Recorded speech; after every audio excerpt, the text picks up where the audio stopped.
Hi everyone, welcome back to the channel. Thought I'd slip in another video before I do my end of year stuff for this year of 2024. But I want to show you what else I bought at the same time of buying the staccato, which you'll have seen in the last video that I put up. So you'll see I've got a plano case here, plano, however you want to say it. It's a shotgun shell case, and in it I have a bunch of these APS or Hakatsu, whatever you want to call them. Some say Hakatsu, some have different wording and stuff on there, but it's an APS shell. This is a Mark III shell, which the Mark II uses a gas supply from the shotgun. If you're using APS shotguns, these contain it in the shell, almost like a little mini Moscar. And what you would do with this is you take your APS shotgun, this, you're the Mark III. I'm just going to use my little CAM870 here. This is a Mark III. And you take your shell, you'd supply it with CO2, and then you put like a little wad in, put your BBs in, and then you normally put a little end cap on there. Shove them in. This is a very small shotgun, so it can only hold 2 in the tube. So what you would do is put 1 in the chamber, and then you can have 2 in your mag tube here. Now, I don't run these shells on CO2. I actually run them on HPA.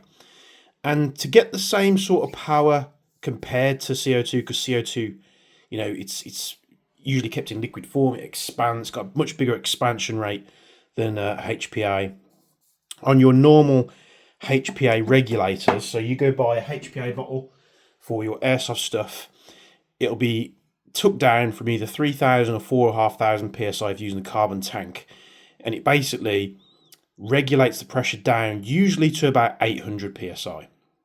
And the only way you can kind of get the same performance or expansion, power wise as CO2 is if you step up the pressure in these tanks. So you'll see here, you might not be able to see it, but I've got a Ninja, I'm sure it's a Ninja Pro V2. Yeah, it is a Ninja. You can very, very slightly see the capital N there. And you can buy different regulators that take it from the tank pressure. And this is usually a paintball thing. So what I managed to do is I managed to find a regulator which you basically take the top portion of this off and you put this one on.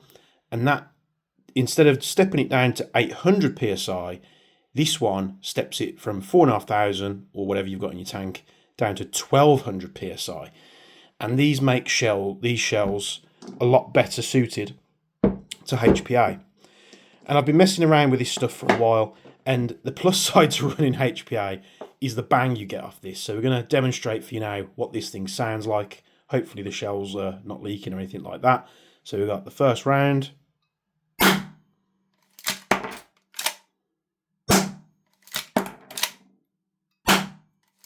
You can see my ears are absolutely ringing there. They've got one hell of a punch, and these things are great. They are a bit of a novelty unless you run like a shell catcher on the side. It's the last thing you want to be doing is flinging your shells out in the field or indoors wherever you play, because these shells aren't cheap.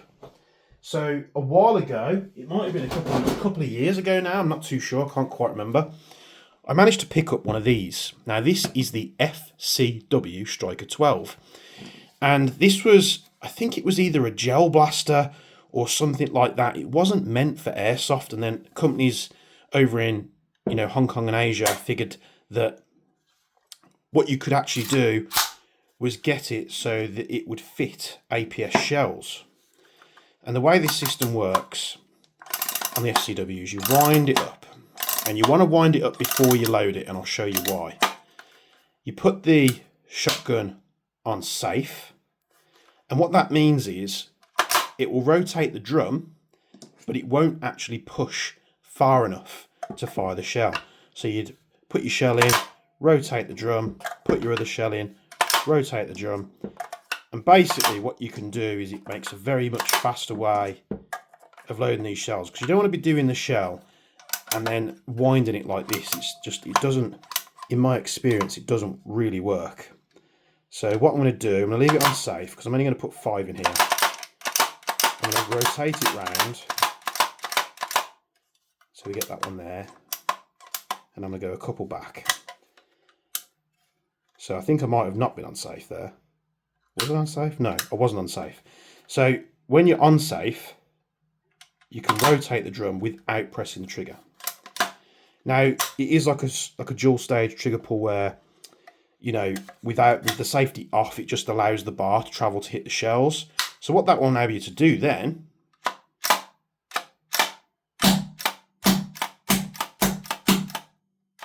you'll see I fired 5 shells off there, really pretty damn quick. And you have got like an extractor where you've got this piece up here, so you can put it on safety if you want to, if maybe your shells aren't all empty.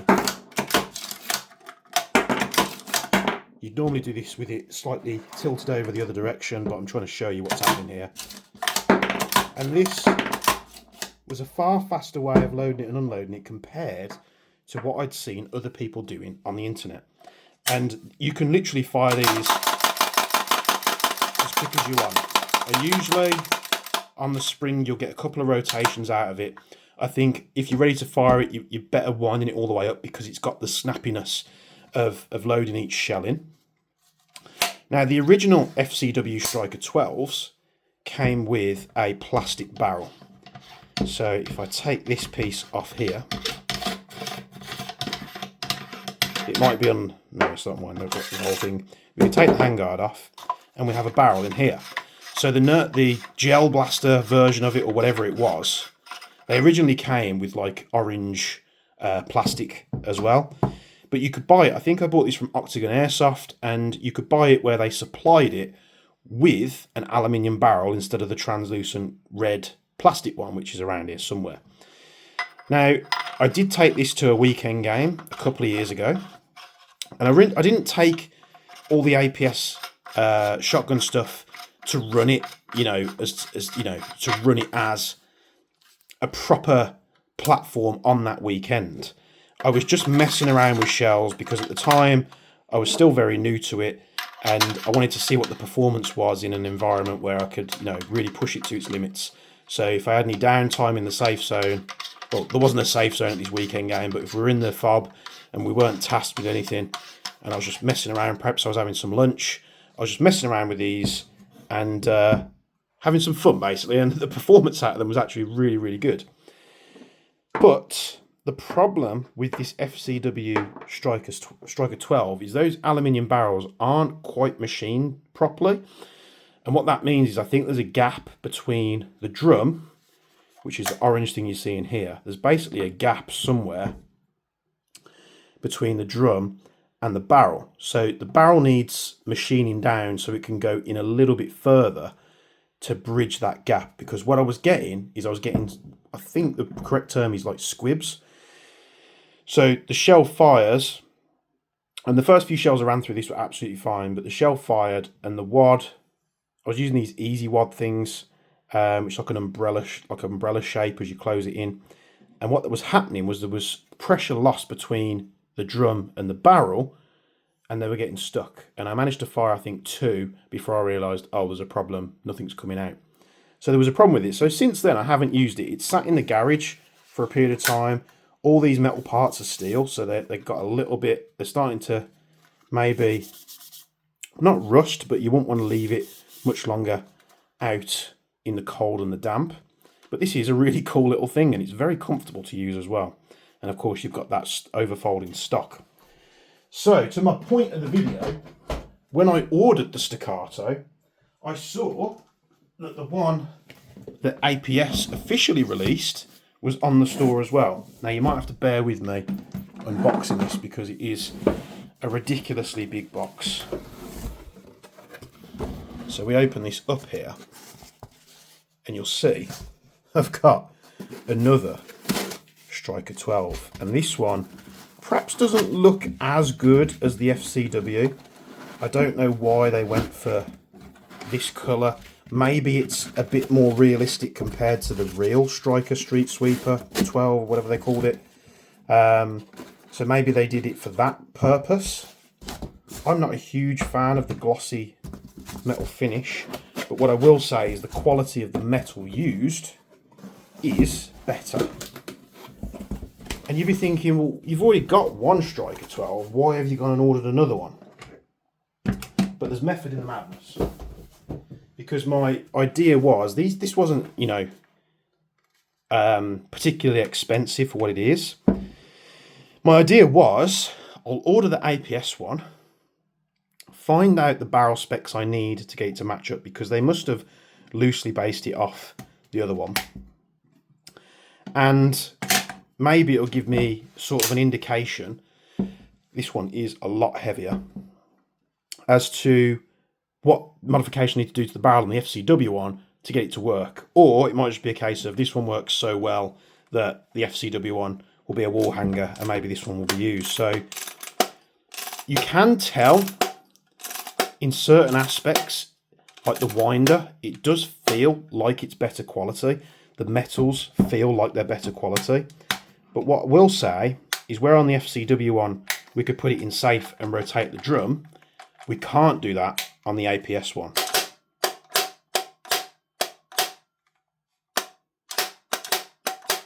But I haven't tested this yet. And again, my idea thinking, well, APS are selling this, so it should work with their APS shells. So we'll have to see if we can do this the same way.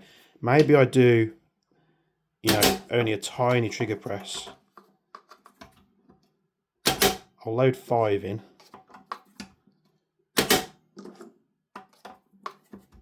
They are a much better fit in that drum. Not as loose as the other one, but it is purpose built for the APS stuff. I can then rewind it, and we'll see here. We'll see what happens. So if I do a slight press, it doesn't actuate the trigger. If I do a full press,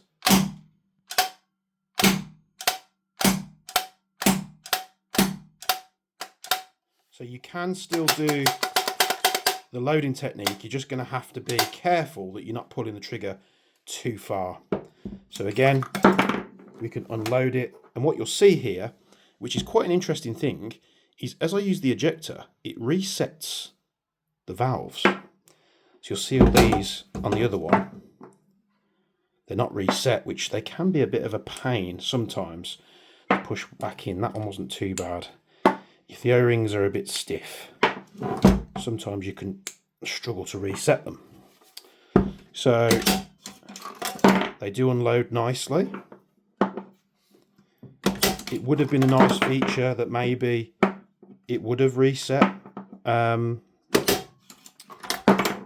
It would have let you do the drum action with the safety on. I think that's something that they have missed out on here. And you could, when you're doing this, because there was a few of them didn't do it, you could, when you're doing this, just put your finger here, reset it, and then let it come out if you wanted to. I mean, there's a whole manual of arms here that you're going to have to you're really going to have to pick up on. It's going to be a little bit different. Let's see if we can do a full load here. So 1, 2, 3, 4, 5, 6, 7, I'm going to run out, 8, 9, and 10. And you will actually be able to see, if I do this carefully, is you'll see the holes at the back here. So if it's silver, it's got a round in, so we're missing 2 rounds. Can I get it all the way? There we go. So we're going to go 10 rounds now. So you're in a game. That is absolutely, absolutely gnarly. My God. And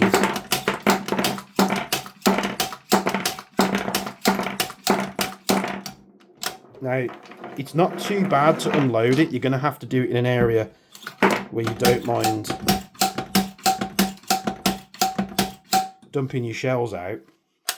So why would you buy a Striker 12? It's a bit of a monstrosity. It's not very it's quite wide. What I will say from holding both is there is some geometry differences. So you can see here where they've cheaped out on the trigger compared to the FCW, and the safety's not as nice, but the stamped metal parts are nicer. You know, the button and detent for the stock, the polymers are a little bit nicer. What I will say though is the FCW one, so you'll see the grip on the FCW one is hollow, and the grip on the APS one is not. So this looks more like a toy in terms of the grip on the APS one compared to the FCW one, and you can feel that in the grip. So when I hold this one, the grip is wider, so it's more boxy, it's not as comfortable. With the FCW one, it's just like perfectly molded to your hand.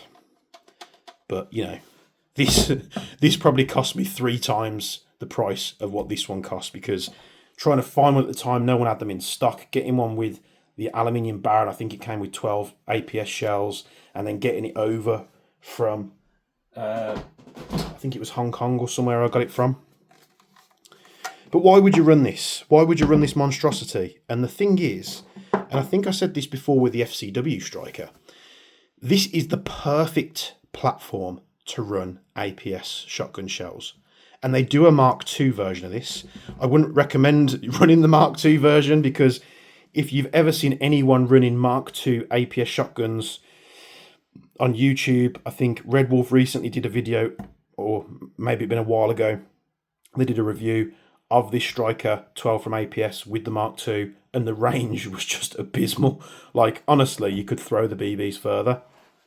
When I was testing these shells out on HPA, we were shooting a target that was 30 meters away, and the only thing that changed the grouping was the weight of BBs that we were using. So I think the highest thing we put in there was a 0.4, and the grouping was really nice and tight at 30 meters. Okay, maybe not that much, but you know, it was nice and tight. And then we went down to a 0.2, and it really widened up. So, you know, if you're going for your accurate shots, years ago, I did delve down a rabbit hole with this, and I did a whole, you know, idea board of videos that I was going to do in this, because no one really covers every single aspect of these shells, what it entails, what you can do with them, the shotguns. No one goes in depth with it all in terms of testing and what you can and can't do, because I was going to, you know, I got a bunch of these tubes as well. So what I was going to do is have maybe like all the purple ones, as you know, as like 6mm, different weights, because I got different colours, so you could, you know, really go up and down it. I did want to test some with 8mm, just like a couple of 8mm. Again, I'm not going to be using this in game before, you know, the keyboard warriors go down below and start bashing the comments. But I was just interested to see the differences in going, you know, 6mm plastic BBs, 8mm plastic BBs, and 4.5mm plastic BBs, because you can get a lot more of them in, but they've got no more weight to carry. They've got nowhere near the weight to carry compared to a 6mm BB. And just do extensive testing and just show the patterns, show the range. So maybe that's something I can look at doing. I am still interested in doing it. Test different weights and really go to town with it. Now, if you're wondering what I use to shoot the things, I'll show you now. And what I'd been using before was these. It's LPS monowad XPs. I do have one open somewhere, but I'm just going to open this one as well. So you buy them. It's this little umbrella shape.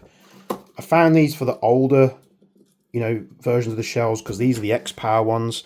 With the X-Power ones, you can't get as much propellant in there. They shoot harder, but they have less capacity for BBs and such. And these things were great. I found them, I think, on WGC at the time. And what you do is you take them. I think they do them in white as well. I think they do them for the older shells as well. So you take them, you squeeze them in like that.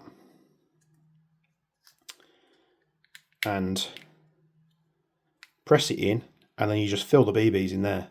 What I found with these wads as well, compared to the older style, like plastic caps and then cardboard caps, was they were much easier to use. They were much easier to fill up. And I found that when they were coming out the barrel, because these come out the barrel bear with me here, and they do that, what would happen was these fins on these wads would catch the air, and that would mean that this wouldn't go very far. If you're using the old plastic wads where it was just that cap, you know, years before when we've been messing around with them, what we found was sometimes that cap could go like 10, 20 meters, depending on the brand of caps, because like loads of companies do them. There's probably ways to 3D print this stuff to make it really cheap. I'm sure there's some clever clogs out there that could do it, so you could make your own at home for very little amount of money. I can't remember how much these were. They come in like a pack of 50, and you get them in red and white, so that's what I predominantly was using in the testing. I've never ran this stuff in a game in terms of skirmishing, but yeah, maybe a super boring video for most of you out there, but I thought it was cool. And I've got a Striker 12 now that can use APS shells, and hopefully we won't have any issues in the wads getting stuck in the barrel. I'm pretty sure they're called squibs when they get stuck, but don't quote me on that, I could be wrong. If there's anyone, I know many of you in the comments are well versed in that terminology, you'll have to let me know. This cap actually screws off the opposite way to the FCW, but the fitment of it is a lot better. I don't know if I can actually get this off.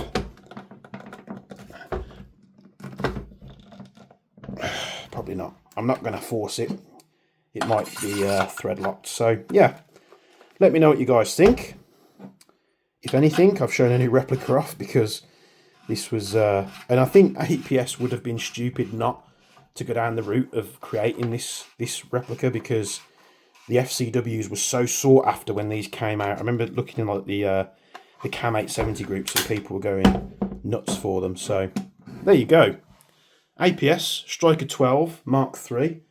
Highly recommend it if you want to run these shells, because did I even get to the point that I was making? I think I went completely off topic, but the best thing about running this stuff is you don't dump your shells everywhere. You can load 12 in, you can fire 12 without them ejecting. Ejecting's cool, don't get me wrong, we all love ejecting stuff. It's super, you know, for messing about with and plinking, it's amazing. But for in-game skirmishing, you're ejecting them shells onto the floor. The maintenance on them is going to be horrendous. You could run a shell catcher if you want to. Kind of defeats the point, I think, a little bit. I did have a shell catcher for a couple of my APS shotguns. So I'm going to leave it there because we're 20 odd minutes out there. So got maybe another couple more videos coming up before the end of the year. Hopefully I can get them out in time. If not, and if I don't speak to you before then, have a great new year. I hope you all had a great Christmas. And we'll see you from me and Bench in the next one.